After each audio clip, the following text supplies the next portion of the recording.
Late last year, my roommate moved out of our rental home. We had been there about 2 years, and I had already started thinking about purchasing my first home. So when she left, it seemed like the perfect time to make that investment. I wasn't sure where to start, so I called a realtor. She gave me some information about a new construction site. They had already built some homes, but they did have some lots that were left for sale. I picked out the two homes that I liked the best, the Buttercup and the Hazel. I wanted to see these in person first, so we went out to look at the model homes. We walked into the Buttercup and it was exactly what I wanted. I loved it, but it was out of my price range. I went to talk to James, the superintendent of the site, and asked him if he would be willing to lower the price of the house by just $100. He refused. At that point, I decided to take a look at the Hazel. It was a great house, but I just didn't like it as much as I did the Buttercup home. I asked James if he would be willing to build this Hazel home on a different lot. He again refused.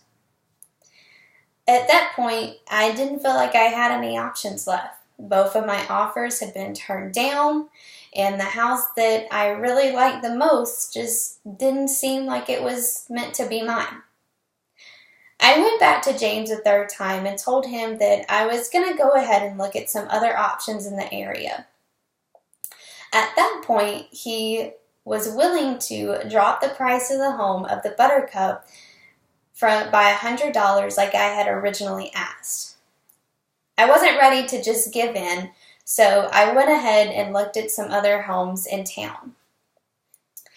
After about 4 or 5 homes, I realized that there really wasn't any that compared to the Buttercup.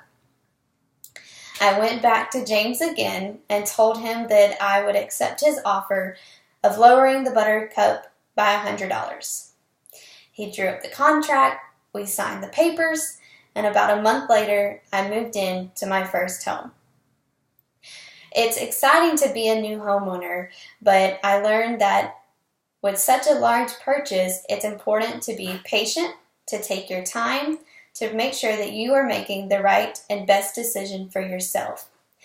It's also okay to be bold and to ask questions. If you don't ask, you don't know, and sometimes you might miss out on the best deal.